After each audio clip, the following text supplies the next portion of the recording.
Viewers, आप सभी को मेरा नमस्कार और फिर से स्वागत है मेरे YouTube चैनल पे। तो आज जो हम विषय पढ़ने वाले हैं, समझने वाले हैं, वो है महिला सशक्तिकरण, जिसे इंग्लिश में हम वुमेन एम्पावरमेंट बोलते हैं।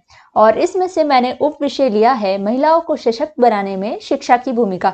मतलब एजुकेशन, शिक्षा के माध्यम से हम कैसे महिलाओं को आगे प्रोत्साहित कर सकते हैं, उनको आगे बढ़ने में शिक्षा कैसे मदद करती है, वो सब हम समझने की कोशिश करते हैं।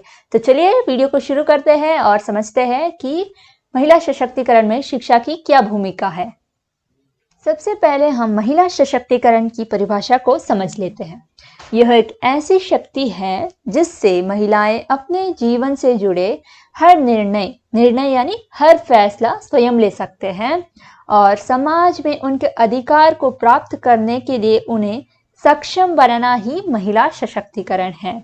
अर्थात महिलाओं को सामाजिक और आर्थिक स्थिति में सुधार लाना ताकि उन्हें रोजगार, शिक्षा, आर्थिक विकास में बराबरी का अवसर मिले, जिससे वह सामाजिक स्वतंत्रता तथा तरक्की प्राप्त कर सके, उसी को हम महिला सशक्तिकरण कहते हैं।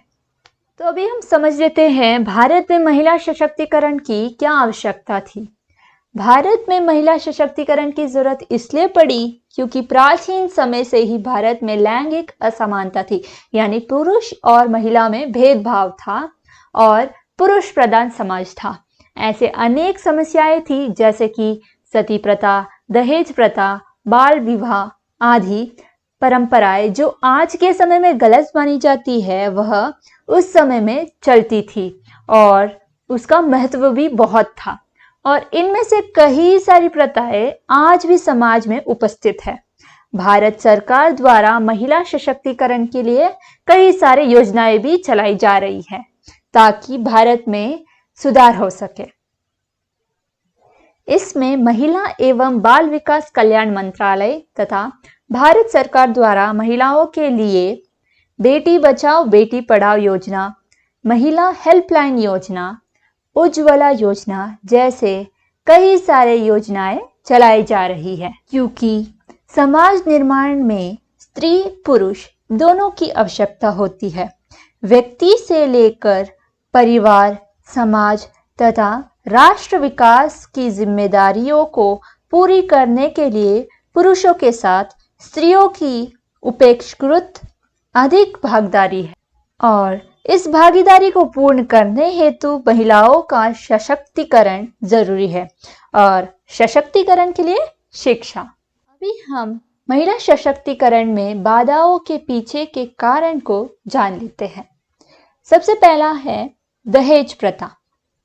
लड़की के पिता लड़के यानी दूल्हे को दहेज देते हैं।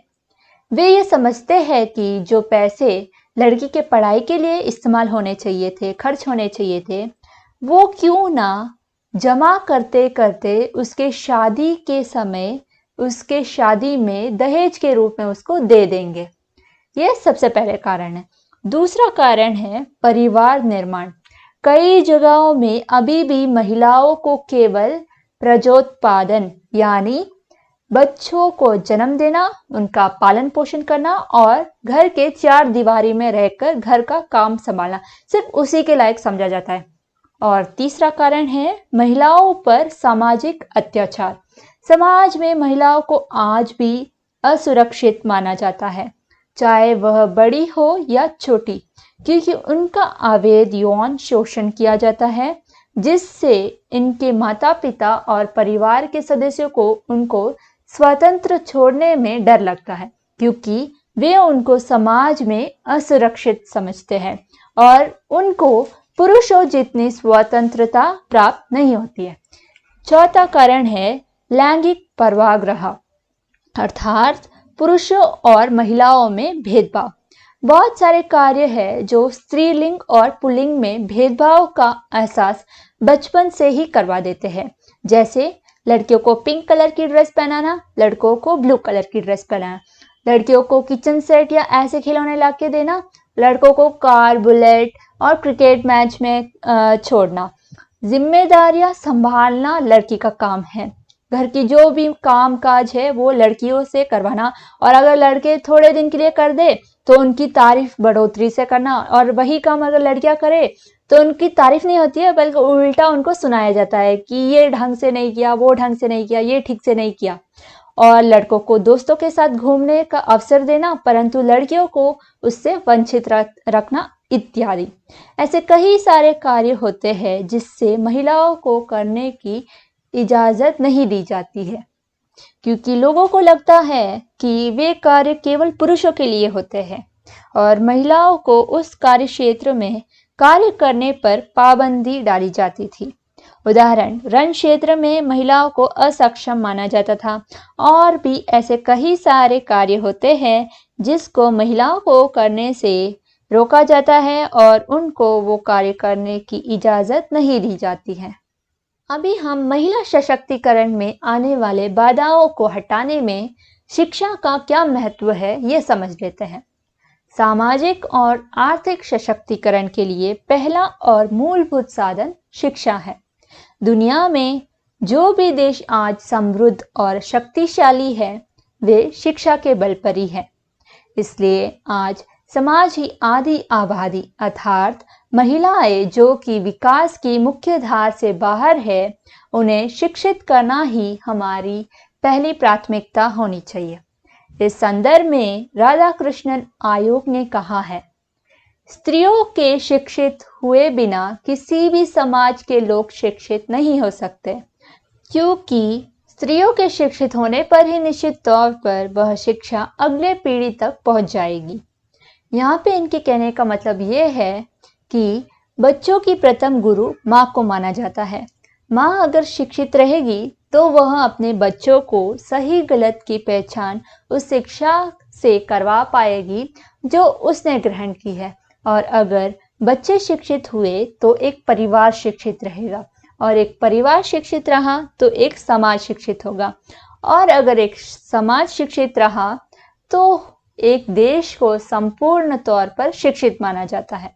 इसलिए महिलाओं को शिक्षित करना आवश्यक है। विश्व प्रसिद्ध विद्वान नेपोलियन का कहना था कि आप मुझे सुशिक्षित माताएं दो, मैं एक सुशिक्षित राष्ट्र का निर्माण कर दूंगा। यानी एक राष्ट्र के निर्माण में महिला का शिक्षित होना अति आवश्यक है। अगर आप सोचते हैं कि केवल पुरुषों के शिक्षित होने पर एक राष्ट्र का निर्माण हो जाएगा तो यह सोच गलत है और यह असंभव है। तो यहाँ पे हम साफ साफ समझ सकते हैं कि अगर महिलाएं अशिक्षित रहेगी तो वे अपने अधिकारों को नहीं समझ पाएगी और ना ही उसका लाभ उठा सकती है। अगर उनको कहीं से उनके अधिकारों की जानकारी भी मिल गई तो भी सरकार, मिशनरी एवं समाज के नकारात्मक दृष्टिकोण के कारण वे अपने अधिकारों से परिचित होते हुए भी उनसे वंचित रह जाती है। इसलिए इस दृष्टि में महिला सशक्तिकरण के जन आंदोलन को यथार्थ रूप देने के कार्य में शिक्षा की महत्वपूर्ण भूमिका है। अर्थात महिलाओं को शिक्षा प्रदान करने पर ही वे अपने ऊपर होने वाले अत्याचार का खुलकर विरोध कर सकती है। तभी उनके विकास में वृद्धि होगी और वे अपने अधिकारों से जागरूक हो पाएगी, क्योंकि पढ़ेगी नारी तभी तो आगे बढ़ेगी नारी। तो नारी की स्वतंत्रता, सुरक्षा और सम्मान हम सब की जिम्मेदारी है। यहाँ पे मैं अपने बात को समाप्त करती हूँ।